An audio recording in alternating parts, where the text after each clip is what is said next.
Глава 8. Игралиштето за крокет и кралицата. На влезот од градината стоеше еден голем трендафил. Ружите што растаа на неа беа бели, но тројцата градинари што работеа околу него ги бојадисуваа со црвена боја. На Алиса тоа изгледаше мощно и интересно, па се приближи да ги наблюдува. И токму кога дојде до нив, таа слушна како едниот од нив му вели на другиот: "А сега внимавај што правиш, Петко, немој пак да ме прснеш со боја." "Па што можам да правам?" рече намрштено Петката. "Зар не види дека седумката ме поттурна за лактот?" На тоа седумката го погледна и рече: Ако, Петко, само продолжи да ги префрлуваш на други своите грешки." "Ти, поарно да не зборуваш," му рече Петката. "Вчера ја чув кралицата како рече дека заслужуваш да ти ја отсече главата." "Види Бога ти, а зошто?" рече оној што прозборе прв. "Тоа не е твоја работа, двојко," му рече седумката. "Да, тоа всушност е негова работа," рече Петката. "Јас ќе му кажам зошто. Тоа е затоа што на готвачката и донесе луковици од лалиња на место кромит." А кога седумката замавна со четката, готвејќи се да каже ете од сите неправилни работи, погледот слично му падна на Алиса, што стоеше онака наблюдувајќи ги во работата, и одеднаш се штрекна. Другите се обзрнаа и се поклонија ниско. "Ке бидете ли љубезни да ми кажете," рече помалку страшливо Алиса, "зошто ги бојадисувате ружите?" Петката и седумката не рекоа ништо, туку погледнаа во двојката. Двојката тогаш почна со слаб глас: "Па знаете, госпогице, факт е дека овде требаше да има црвен трендафил, а ние по грешка насадивме бел. И ако кралицата дознае за тоа, да знаете дека на сите би ни лекнале главите од рамена. И така како што гледате, госпогице, правиме се што можеме, пред да дојде таа да не ги..." И во тој момент Петката, што за сето време загрижено погледнуваше преку градината, викна бргу: "Кралицата, кралицата!" И тројцата градинари веднаш се фрлеа со лицата на земја. Се чу шум од многу чекори и Алиса погледна наоколу за да ја види кралицата. Одпрвин се појавија 10 војници с патлии, како и градинарите, и тие го имаа истиот голгнавест и сплескан облис на карти, а раците и нозите им излегуваа од ќошињата. По нив одеа 10 дворјани, коцки што беа насекаде украсени со ромбови, чекорејќи како војници 2 по 2. По нив се појавија 10 кралски деца што поскокнуваа весело во двојки, држејќи се за рака, и сите беа украсени со срциња. Потем се појавија гостите, од кои повеќето беа кралеви и кралици, и меѓу нив Алиса го препозна и белиот заек, кој зборуваше некако забрзано и нервозно, насмевнувајќи се на се што ќе чуеше, и помина крај неа без да ја забележи. Тогаш се појави жандар од срце, носејќи ја кралската круна на едно пурпурно кадифено перниче, а на крајот од оваа грандиозна поврка се појавија кралот и кралицата срце. Алиса беше доста нерешителна дали таа треба да легне со лицето надолу како тројцата градинари, но не можеше да се сети дека некогаш беше чула за некое такво правило при вакви околности, а покрај тоа каква би била ползата од поворката, си помисли таа, ако сите присутни се принудени да си ги наведнат лицата за да не можат да видат ништо од неа. Па така таа остана очекувајќи на истото место каде што и беше. Кога поворката се најде спрати Алиса, сите застана и погледнаа во неа, а кралицата рече сурово: "Која е ова?" Таа му го рече тоа на жандарот срце, но тој само се поклони и се насмевна како одговор. "Идиоту," му рече кралицата, нестрпливо стресувајќи со глава. И свртувајќи се кон лице, таа продолжи: "Како ти е името, дете?" "Се викам Алиса, ако е по волја на вашето величество," рече Алиса многу учтиво, а за себе додаде: "Најпосле тие се само еден шпил карти, зар не? Нема потреба да се плашам од нив."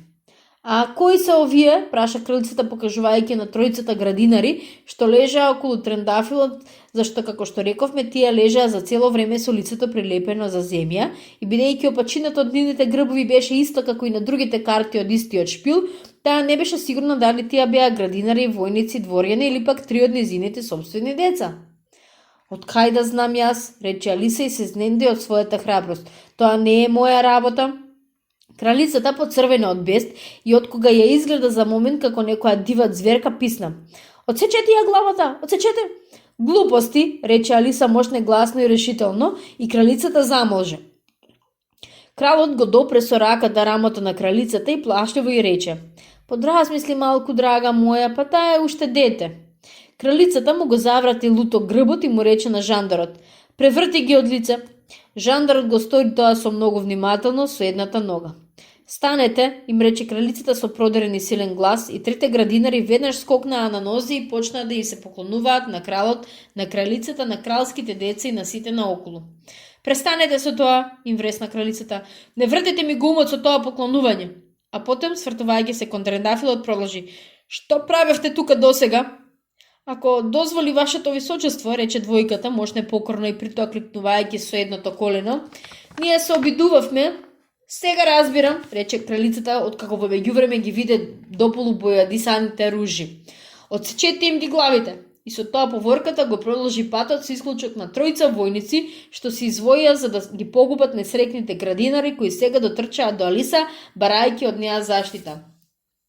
Не плашете се, нема да ви се случи ништо, им рече Алиса и ги стави во една голема саксија со цвеќе што стоеше до неа.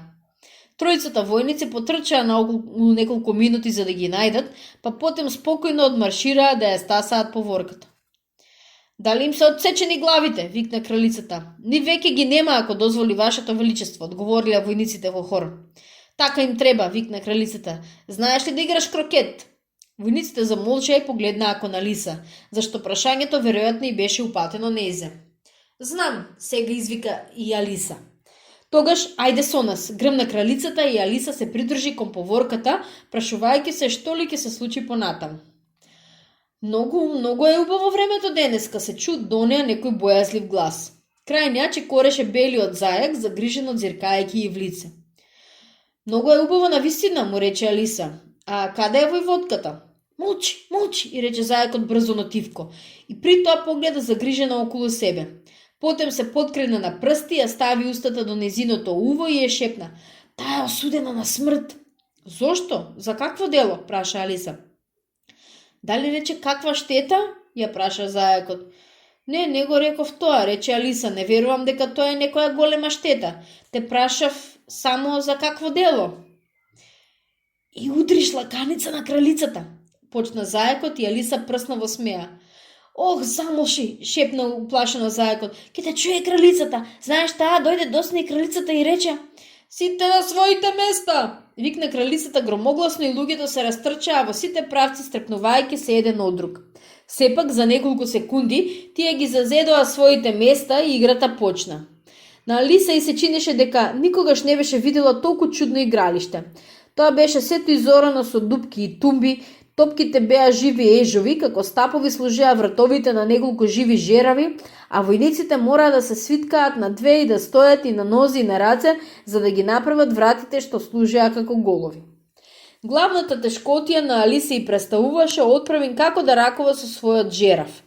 Таа успеа да му го свитка телото колку што можеше поудобно под својата рака, со тоа што нозите му ги пушти да висат надолу, но штом ќе го исправише убаво вратот за да го удри ежот со главата, тој ќе го свиткаше вратот одново и ќе ја погледнеше в лице со толку збунет израз, што таа не можеше да не избувне во смеа.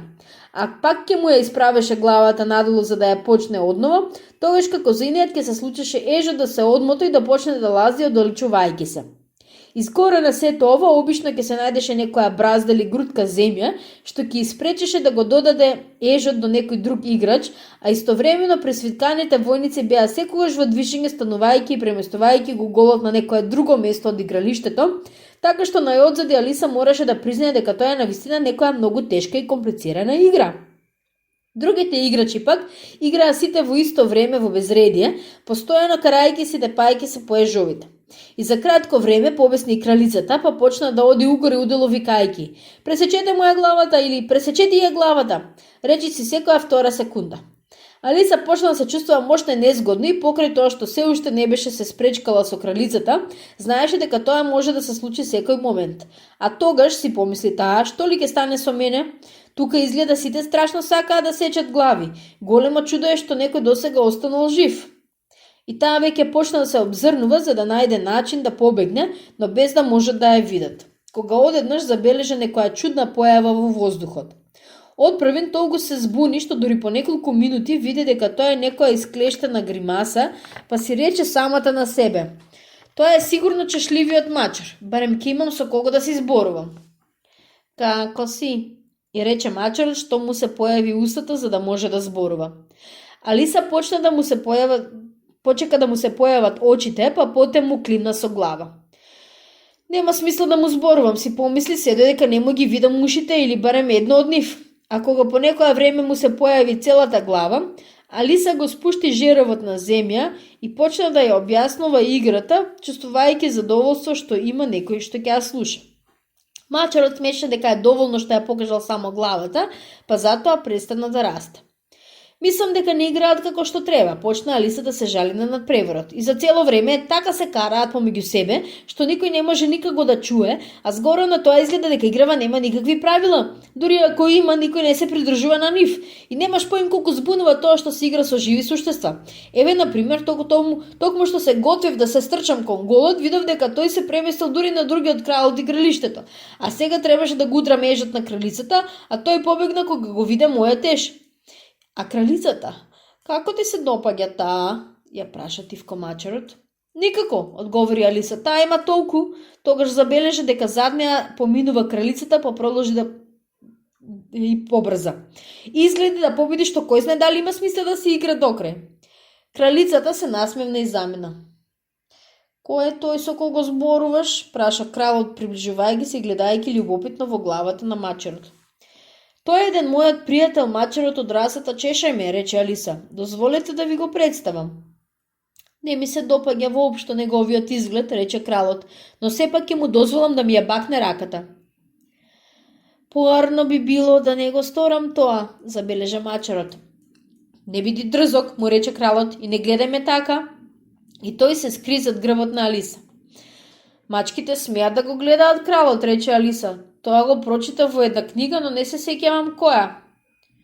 Не е вистина, тој мора веднаш да се погуби, рече кралот, мощно и решително ја викна кралицата, што во тој момент поминуваше крај нив. Драга моја, сакам веднаш да ја погубиш оваа мачка.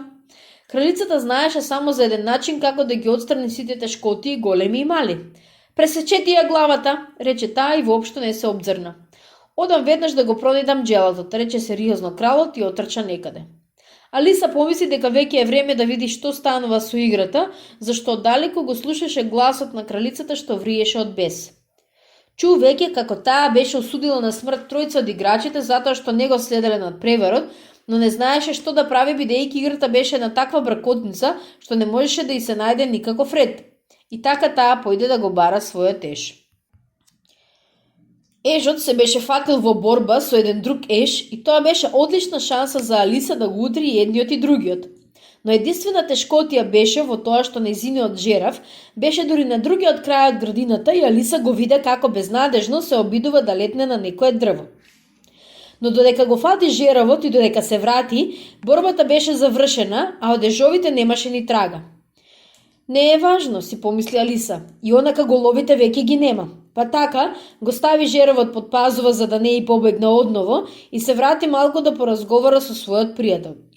Кога дојде до местото каде што го беше оставила мачарот, се изненади кога околу него виде насобрано цела толпа. Се водеше некаква препирка помеѓу джелатот, кралот и кралицата и сите тие зборуваа во исто време додека другите молчеа околу нив, погледнувајќи се незгодно меѓу себе. Штом се појави Алиса, сите страни веднаш се обратија со молба да им го реши спорот, повторувајќи го секој збор за себе своите докази. Но бидејќи тројцата зборуваа истовремено, таа одве можеше да чуе што зборуваат. Джелатот велеше дека е невозможно да отсечат глава кога на неа нема никаков труп, додека тој никогаш не направил такво нешто и дека нема намера да почне со такво нешто додека е жив. Кралот докажуваше пак дека штом главата е тука, таа може да биде и отсечена и дека не треба да се зборуваат глупости.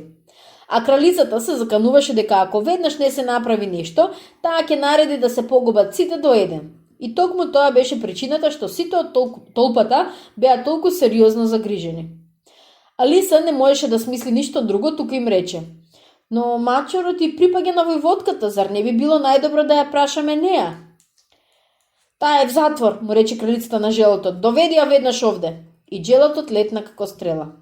Во тој момент главата на мачарот веќе почна да исчезнува и кога тој се врати со војводката, од него веќе немаше ни трага. А така кралот и джелотот почнаа да трчаат како улови угоре удолу за да го најдат, а сите други се вратија да ја завршат играта.